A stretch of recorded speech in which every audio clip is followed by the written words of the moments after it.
Well, thank you. Thank you, Professor Begleiter, for that kind introduction. And I'd also like to thank the University of Delaware for hosting this event, and to all of you for making time to be here today. Today, I'm here to discuss one of the greatest threats to America, to Israel, and to global security, which is the nuclear weapons ambitions of Iran, and our options for blocking those ambitions. On July 14th, the United States, along with Germany, France, the United Kingdom, China, and Russia, entered into an agreement with Iran that aims to prevent them from developing or procuring nuclear weapons. Our country and our partners in this agreement, collectively known as the P5+1, dedicated years to this pursuit because we share the core belief that a nuclear-armed Iran would pose an existential threat to the region, to our countries, and to the world. The Obama administration has worked tirelessly to negotiate this deal and deserves credit for enforcing the tough sanctions initially enacted by Congress that brought Iran to the table, and for negotiating a deal that holds out some hope of freezing and deterring Iran's illicit nuclear program. When Congress returns to session next week, the Senate will complete our review of the terms of the agreement and vote either to accept or reject it. After spending weeks reviewing the details of the agreement, talking with experts, listening to Delawareans, and consulting with my colleagues, both Republican and Democrat, I want to share with you what I've learned about the deal and where that ultimately leads me. Throughout these negotiations and this congressional review period, I've done my best to immerse myself in the details. I've attended more than a dozen Foreign Relations Committee hearings and classified briefings, met with policy experts who both oppose and support the agreement, and read and reread the dense text of the agreement itself. I spoke to members of the U.S. negotiating team, representatives of the other P5+1 countries, security and defense leaders, ambassadors from Israel and other key allies. And finally, I spent time talking with nuclear scientists with expertise in nuclear energy, weaponization, and proliferation, because I thought it critically important to better understand the mechanisms of both inspections and proliferation. I've also heard from thousands of Delawareans through emails, letters, and phone calls to my office, and I've met with and listened to many groups in person here in state. While too often the debate about this agreement in Washington has struck a sharply partisan political tone, the conversation here in Delaware, while passionate, has remained thoughtful and anchored in our shared values. I've been reminded over the past few weeks that both opponents and supporters of this agreement alike come to their position because they want to live in a world without the threat of violence and of nuclear war, and where there is a prospect of greater security and peace. All of us want the same things, and the decision before us is whether this deal is our best option to achieve those shared goals. So as I approached my decision, I asked a series of questions. What are the consequences of rejecting or approving this deal? Does the deal improve America's security? And what does it mean for the security of Israel? What happens if Iran violates the agreement? And can we rely on our P5+1 partners to fully implement the terms of this complex deal? What military options remain available if Iran pursues a nuclear weapon or otherwise violates this agreement? How will it impact our partners in the Middle East in 5 or 10 or 25 years from now? And does this agreement advance or roll back the prospects for nuclear proliferation in the region and beyond? I also thought hard about what will happen if Congress rejects the agreement. Will our international partners really be willing to come back to the table with us for more talks with Iran? And would that lead to a stronger deal? If we walk away from this deal, what options do we gain and which do we lose? The central questions, however, are whether the agreement negotiated and already ratified by the P5+1 countries will increase American security by preventing or delaying the development of a nuclear weapon by Iran, and whether there is a credible alternative that justifies the risks of rejecting this deal. Given the complexity and the consequences of this agreement and the many Delawareans and friends across the country who've passionately urged me to reject it and to support it, I believe I have an obligation to explain in detail my thinking and to consider the path forward. As I learned in my previous career as an attorney, most deals remain tucked away in a drawer and forgotten until something goes wrong. That's why we have to be clear-eyed and certain about the details of this deal now, at the outset, before potential problems arise. So I'd like to begin by addressing the very serious concerns I have with this agreement. Frankly, This is not the agreement that I had hoped for. I am troubled that the parties to this deal, particularly Iran, have differing interpretations of key terms.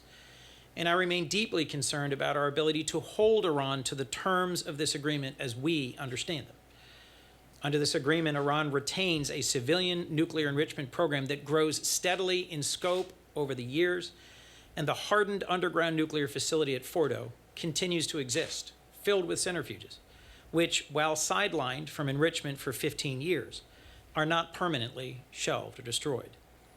Once Iran verifiably meets its obligations, it will gain access to tens of billions of dollars in Iranian assets frozen by our sanctions. We should expect that Iran will use some of those funds to support and arm its proxies in the region, terrorist organizations like Hamas and Hezbollah that threaten and attack Israel, or to support the murderous regime of Assad in Syria and the Houthis in Yemen. 5 years after the agreement, the UN's embargo on conventional arms to Iran will end, and 8 years after the agreement, the UN embargo on ballistic missiles technology will end. I also have a number of serious concerns based on Iran's past behavior of cheating on nuclear agreements and our own experiences trying to block other countries from developing nuclear weapons.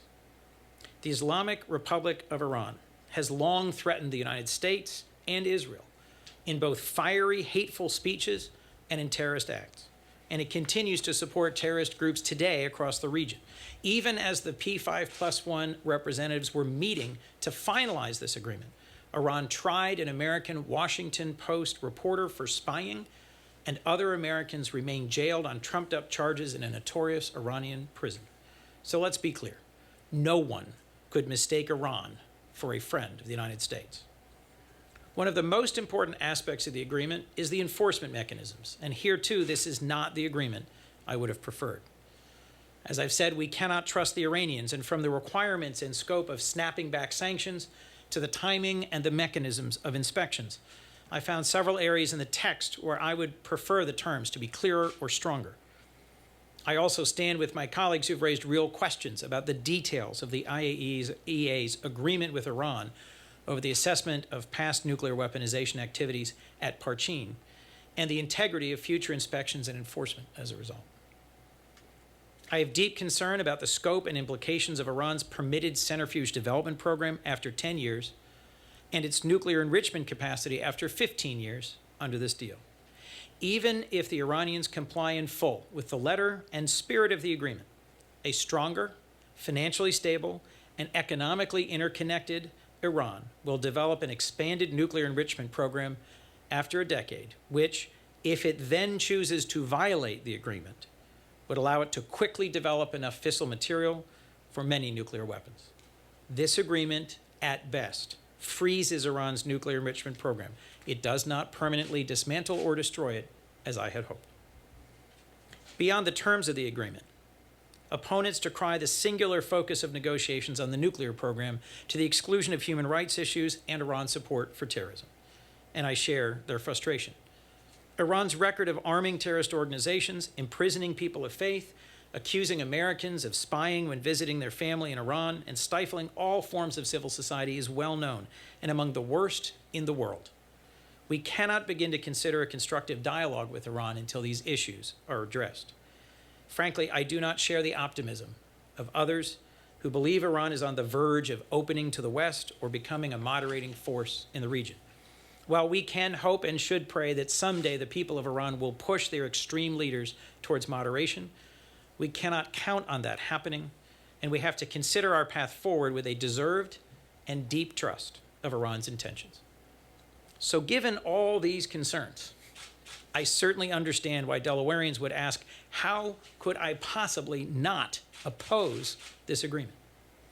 If it has flaws and weaknesses and foreseeable bad consequences, why not heed the vocal opposition of many of my neighbors and friends and join the majority of my Senate colleagues who've already committed to opposing it? The answer to that question isn't easy, and it's not one I've come to lightly.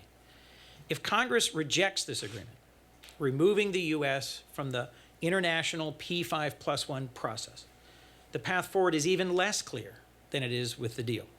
Rejecting this deal brings with it a host of new and increasingly difficult questions. Could the strength of the U.S. banking system alone and U.S. sanctions alone force a new round of negotiations? Would we actually be willing to sanction the central banks of our vital European and Asian allies to accomplish that?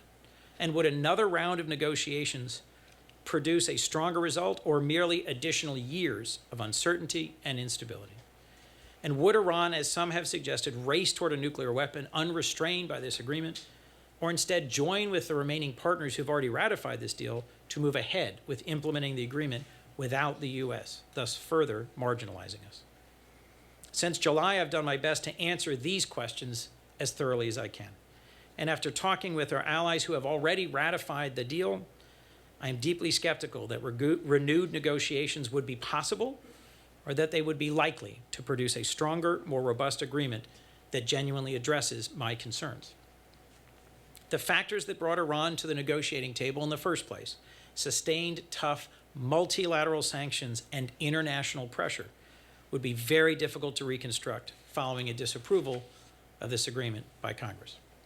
I have heard directly from the ambassadors of our key European allies strong opposition to renegotiation and a return to sanctions, and some commentators convincingly argue that if Congress rejects the agreement, Iran and our P5+1 partners may well move ahead with implementation, giving Iran much of the sanctions relief under the agreement, but sidelining us from participation that could shape and strengthen the inspections and enforcement regime.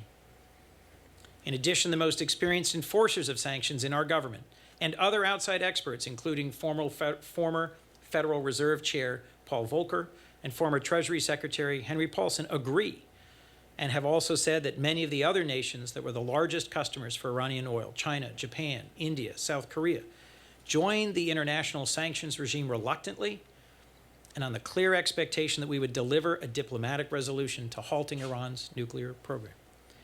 The political and economic consequences of our sanctioning the major companies and central banks of key Asian and European allies would be dangerously unpredictable.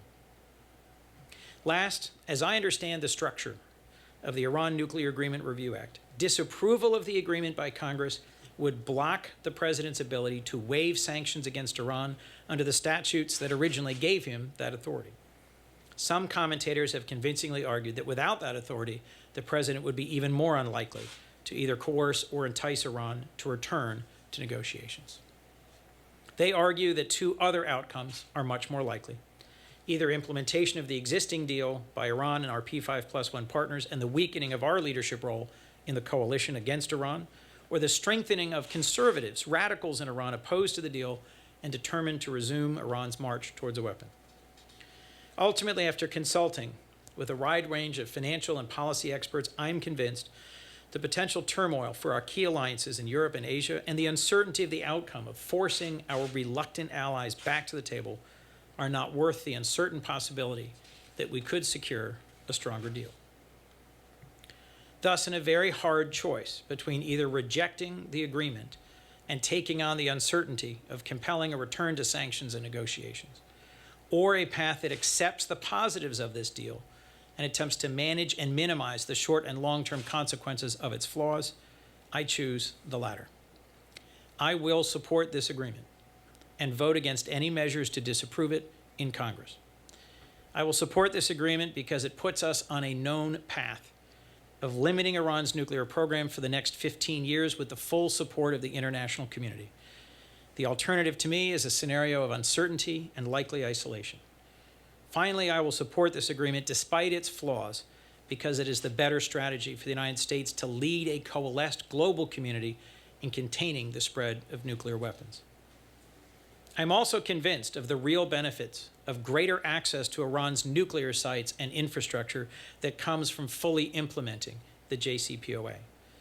While we enjoy a robust national intelligence capability to detect and deter Iranian efforts, all intelligence experts agree that the 24/7 on-site inspections of the entire Iranian nuclear fuel cycle agreed to by Iran under this agreement offers us extremely valuable insights into their program for many years to come, decades to come. Should the Iranians violate the agreement and move forward with nuclear weapons development, we are far more likely to detect it and be in a position to take decisive action with this agreement than without it. Right now, we have an opportunity to lead our allies in containing a dangerous nation's ability to secure a weapon of mass destruction. We can do this through a combination of diplomacy and tough deterrence that gives our allies in the region the support to defend themselves and the confidence that if diplomacy fails, we will invoke military options to end it. This agreement does achieve several critical goals that freeze or roll back different aspects of Iran's nuclear weapons program. To get any sanctions relief, Iran must give up 97% of its existing stockpile of enriched uranium. Its current stockpile of 11,000 kilograms, or over 12 tons, will be reduced to 300 kilograms, or roughly 700 pounds. Iran must disable 2/3 of their centrifuges, cutting from 19,000 to roughly 6,000, and permanently change its heavy water reactor at Arak so it can no longer produce weapons-grade plutonium.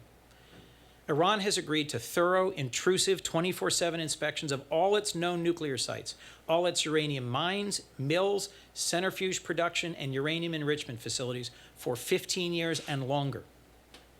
This agreement reliably increases the time required for Iran to assemble the fissile material for a weapon from the current estimate of 2 to 3 months to at least a year for the next decade or more.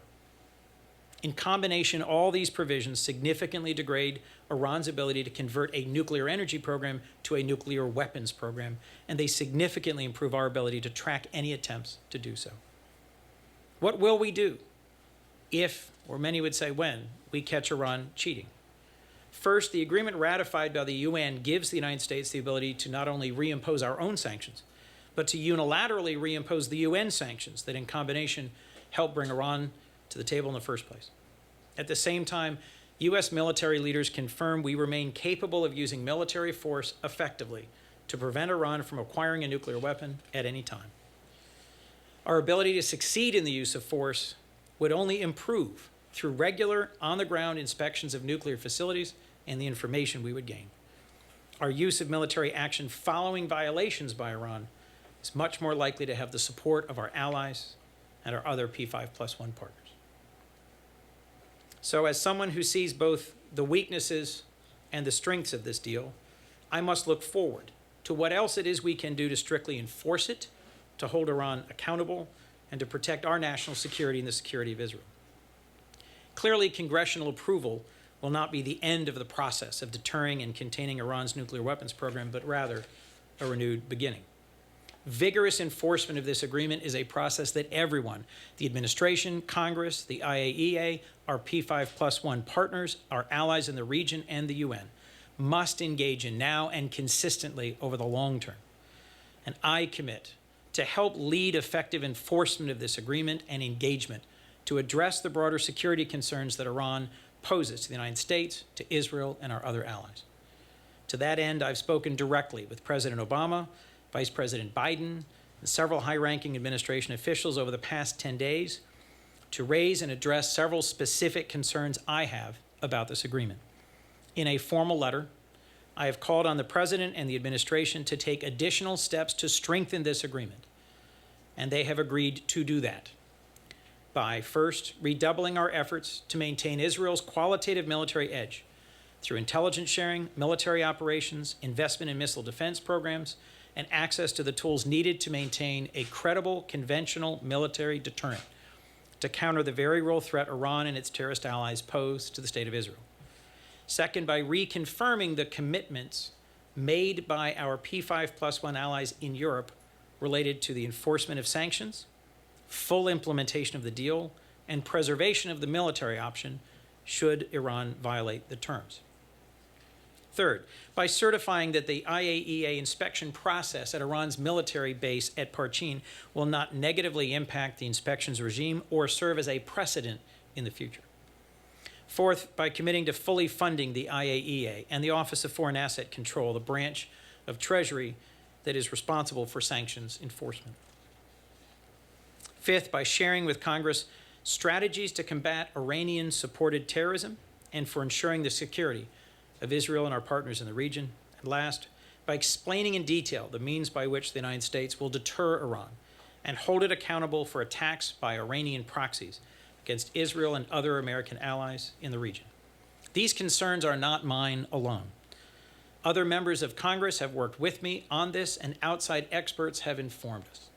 The success of our foreign policy in the Middle East requires a credible conventional military deterrent against Iran, and requires the administration to repeat its commitment clearly to use all means, including military force, to prevent Iran from obtaining a nuclear weapon. Going forward, the United States must renew promptly its Memorandum of Understanding negotiations with Israel and push back against Iranian support for bad actors in the region with the same vigor with which they pursued these negotiations. And to that end, and others, I will work with my colleagues in Congress promptly to pursue legislation to address the remaining shortcomings of this deal. I want to close my remarks today by addressing the supporters of Israel and my many friends in the Jewish community who've spoken with me directly about this deal, some in support, but many others in strong opposition. As a supporter of Israel, I know the risks that Israelis and Israel face every day in a region surrounded by enemies, and I am grateful for the friendship and the trust placed in me by many who welcomed me into their homes, shared their family stories with me, and traveled with me to Israel to see the dynamism of this only true democracy in the region and our closest ally. Please know that I reached this decision after long study, and that ultimately I became convinced that if we work together as supporters of Israel, it is possible to implement and enforce this agreement in a way that will promote the security of our strong friend and ally. For more than 6 decades, the Jewish state of Israel has enjoyed wide bipartisan backing in the United States. The United States has an unbreakable historic bond with Israel, and I support its right to self-defense. The U.S. government has increased security assistance to Israel every year since I took office, providing nearly $10 billion in aid in just the last 3 years. And this assistance is part of a comprehensive package that underwrites Israel's cutting-edge, multi-tiered missile defense. I've consistently advocated for operational cooperation to improve Israel's conventional military and counterterrorism capabilities, and providing Israel with Iron Dome and the 5th-generation stealth joint strike fighter to which no other state in the Middle East has access. I believe the best way to deter Iran includes ensuring that Israel continues to have a credible conventional deterrent, including access to the latest and most capable ordnance and aircraft. I understand that any agreement with Iran poses a great threat to Israel, and as long as I'm a member of the United States Senate, I will do everything in my power to preserve the security of the state of Israel, including preventing Iran from developing or acquiring a nuclear weapon. If Iran violates this agreement and moves closer to acquiring a nuclear weapon, I will support all means of ending their nuclear ambitions, including the use of military force. Our president has made a similar commitment to me and other members of the Senate, but more importantly, it is a commitment you should expect from the next administration and the ones that follow. Issues such as stopping nuclear proliferation should be above politics, but there is, frankly, no excuse for the sharply partisan attacks of both opponents and supporters of the deal in recent weeks. In difficult and uncertain situations like this, where we have a choice between 2 imperfect outcomes, partisanship and personal attacks don't lead to better policy or advance U.S. interests. Only the most rigorous enforcement and monitoring, verification, interdiction, and deterrence will lead to better outcomes. Our country is at its best when both parties come together to find ways to advance our interests, and we cannot let U.S. support for Israel become a partisan issue. In this case, that means we need to work together to strengthen the implementation of this deal. Congress and the next president, Democrat or Republican, will have a key role to play in ensuring that we address the challenges with this deal. As I said at the outset, preventing Iran's nuclear ambitions is one of the most important security challenges of our time. Iran represents an existential threat to American interests, to Israel, and the security of our closest allies. The JCPOA between the P5+1 nations and Iran does not accomplish the goal of permanently eliminating Iran's ability to develop a nuclear weapon, but it is the best option we credibly have today for preventing Iran's pursuit of a nuclear weapon across all channels for the next 15 years or more. An agreement, as we know, is only paper without effective implementation and enforcement, and we must take both very seriously. The vote Congress will take to reject or accept the agreement is not the end of congressional responsibility, but really the beginning. of a critical next stage. Those who vote to reject it and those who vote to support it must come together to make sure it is fully implemented and enforced in ways that allow for full access to known and potential sites, that will catch violations quickly, ensure a zero-tolerance approach to Iranian cheating, and bring the full weight of the United States government and the global community down on Iran if they try to violate the letter or the spirit of this agreement. Moreover, we need to act quickly to redouble our commitment to peace and security by supporting our ally Israel and our partners in the region, providing the tools for self-defense, containing and pushing back on Iran's projection of power, and demanding that Iran release American prisoners. I'm working with colleagues in the Senate on legislation that aims to address some of these issues and to strengthen the effective enforcement of this agreement. I also support efforts to move quickly to extend the Iran Sanctions Act to match the time frame set forth in the JCPOA, because snapback of sanctions is meaningless if we fail to renew the statute that authorizes aggressive sanctions. There are few votes in the U.S. Senate that have as much consequence to the security of the United States and Israel as this vote on the nuclear agreement with Iran. I want to thank so many Delawareans for your thoughtful emails, calls, letters, and messages expressing your passionate, informed, and personal views about the strengths and weaknesses of this agreement. I am voting to support this agreement not because I think it's perfect or because I believe it is the best mechanism to end nuclear proliferation. I am voting for this agreement because it is our most credible opportunity now to lead a global community in containing an existential threat while preserving America's ability to use economic power and military might to successfully dismantle Iran's nuclear program should diplomacy fail.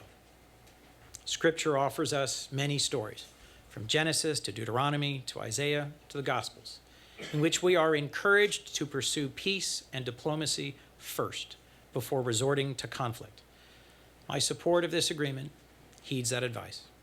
We cannot trust Iran, but this deal, based on distrust, verification, deterrence, and strong principled multilateral diplomacy, offers us what is today our best remaining opportunity to prevent Iran from developing a nuclear weapon. I support this deal with my eyes wide open, aware of its flaws as well as its potential, and I will remain committed as a senator of this great state to minimize the negative consequences and ensure that we reap the maximum benefits of this agreement. Thank you.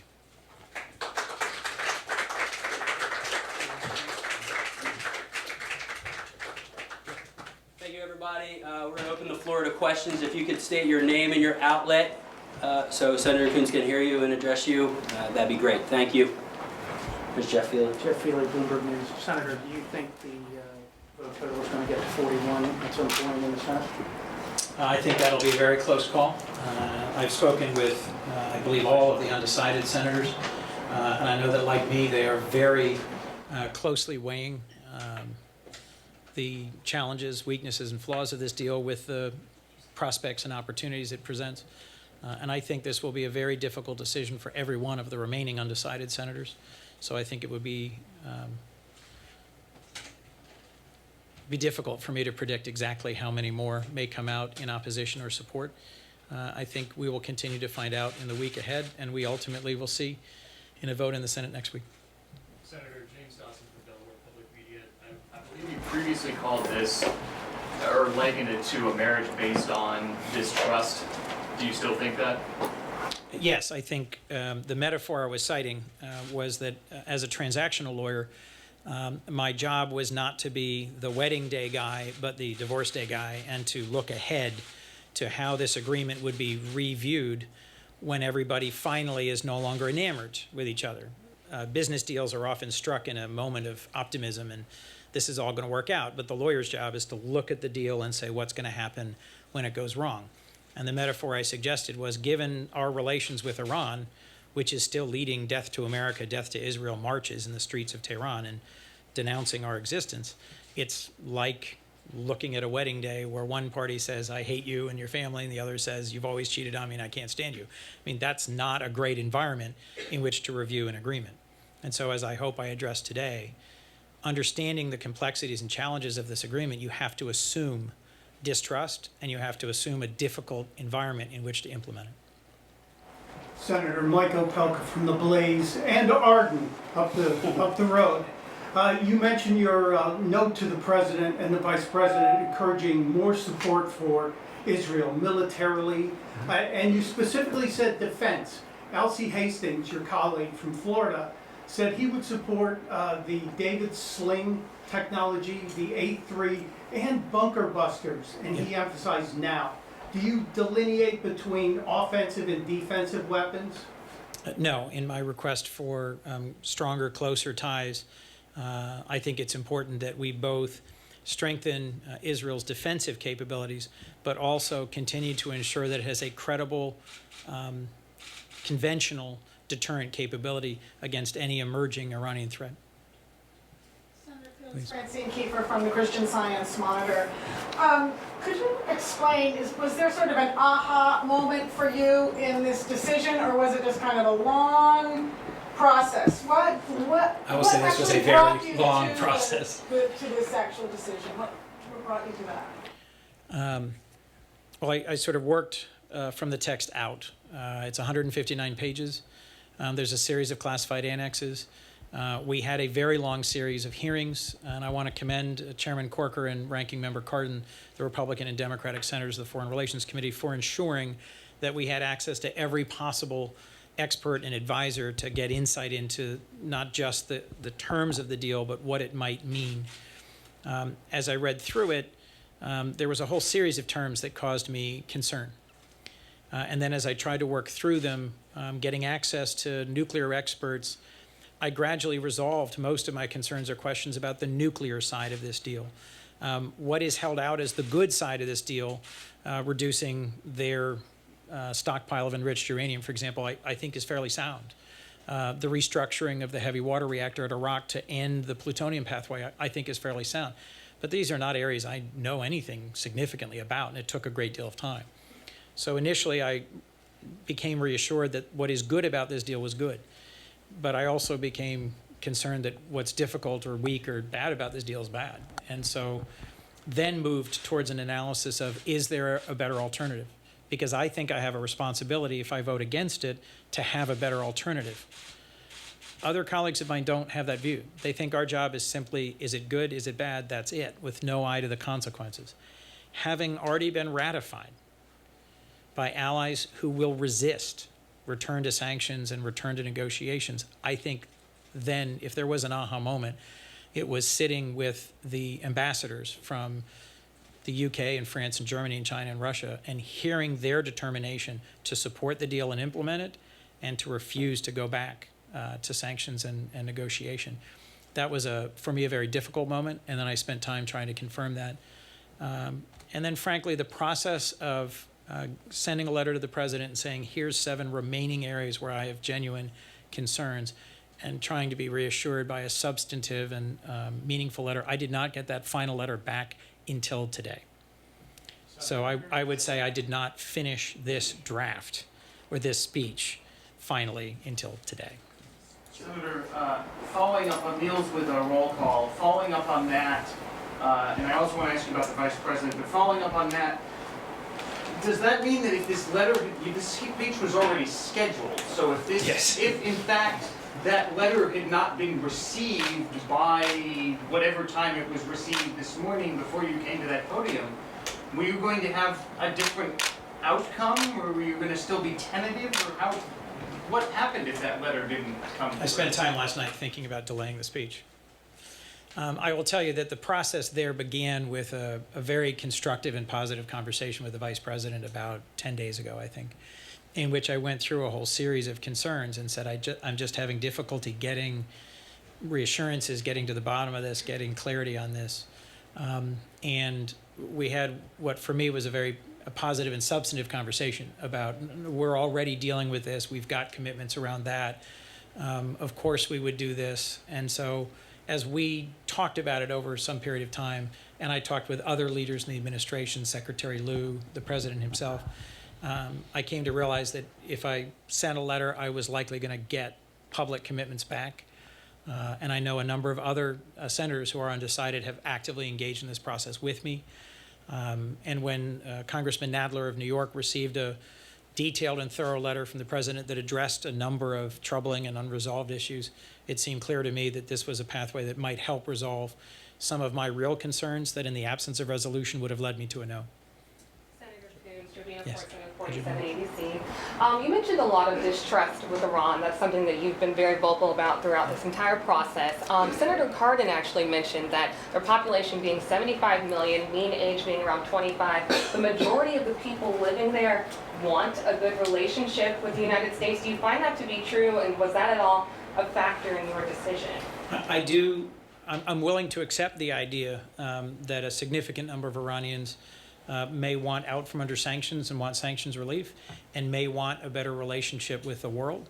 But we have to distinguish between what the majority of Iranians feel and what their leadership feels, because there is no mistaking the aggressive, anti-Semitic, murderous statements that come out of Iranian leaders all the time, and the actions they've taken, both against Americans and in the region and against Israel. So at some point in the future, as I mentioned, we can hope that there will be changes within Iran. We can hope that opening to the West through this agreement will someday lead to moderation, but I'm not counting on it.